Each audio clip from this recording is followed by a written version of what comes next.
us on the broadcast with your prediction.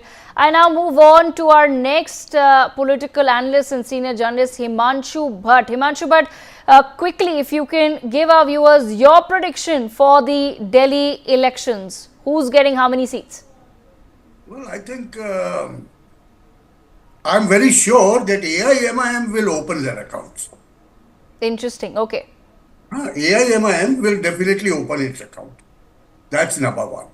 Number two is Congress vote share shall not go above 6% in these elections, which will again, restrict them either to one seat or zero again.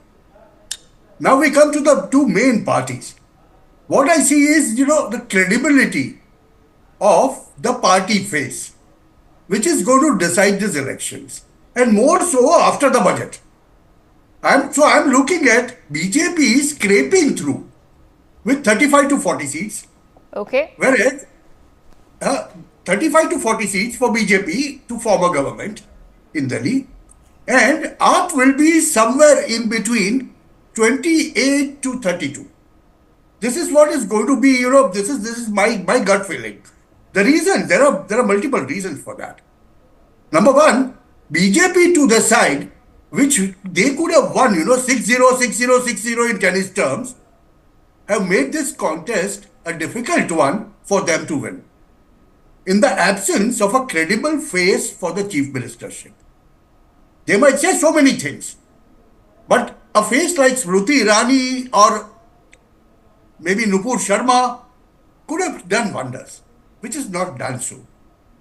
Yes, there is a lack of credibility on the other side which BJP is carrying on, but probably the best thing that BJP did was on the budget day.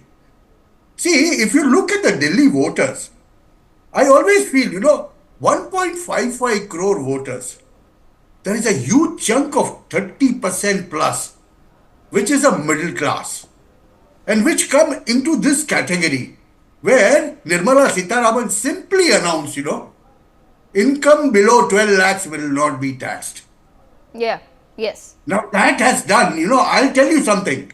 In, some seats like New Delhi or Kalkaji or wherever, you have that chunk of 30% voters which are middle class salary earning people in an urban city like Delhi, where it's going to go one way. And that's why I say, BJP will definitely scrape through.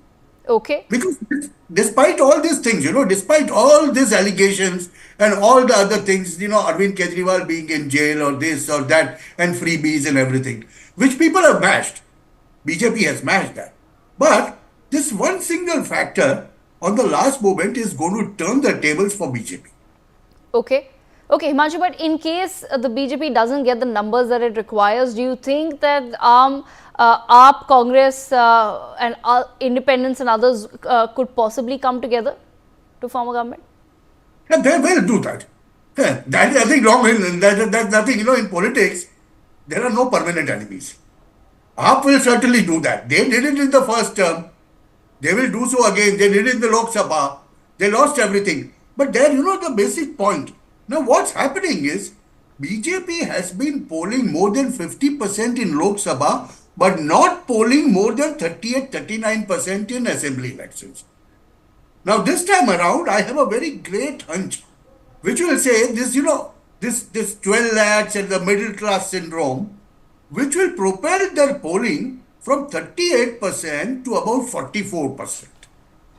Okay. If that happens, then what happens is AAP will automatically lose, because I do expect certain candidates of Congress garnering Muslim votes, certain candidates of AIMIM garnering Muslim votes, and which will be a definite direct dent to AAP's stand.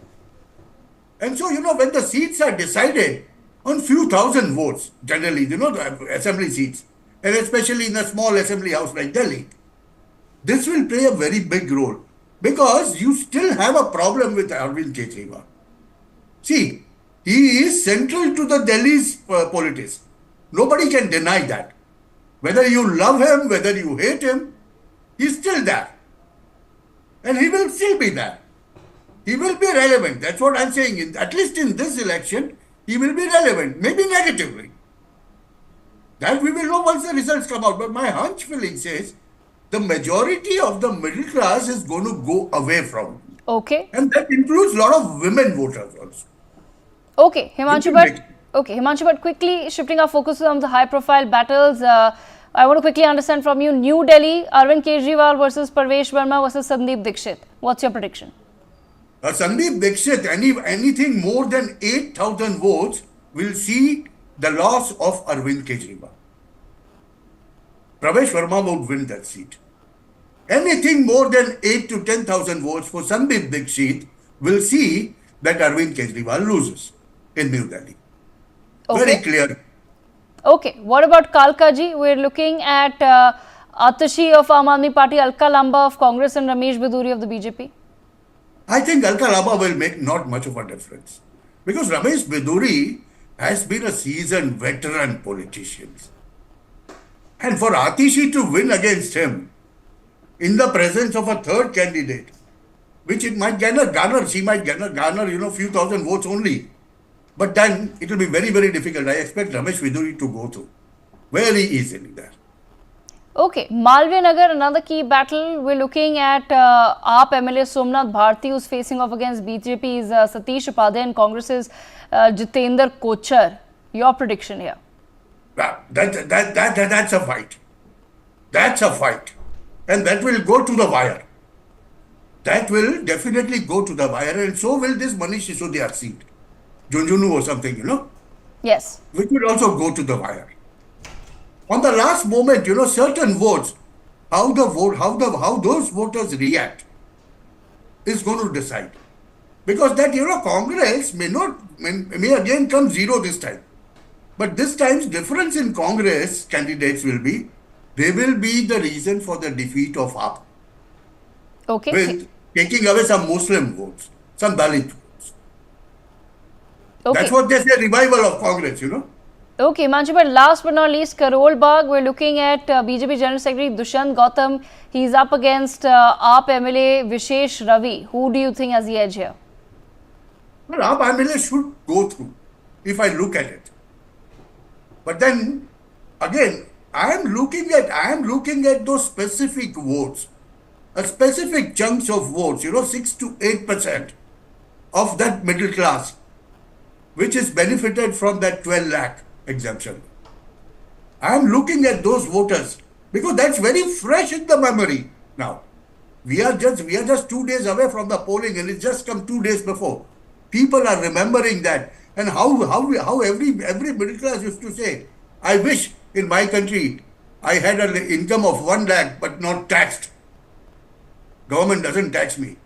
It'll be a and that is what is going to work, I think.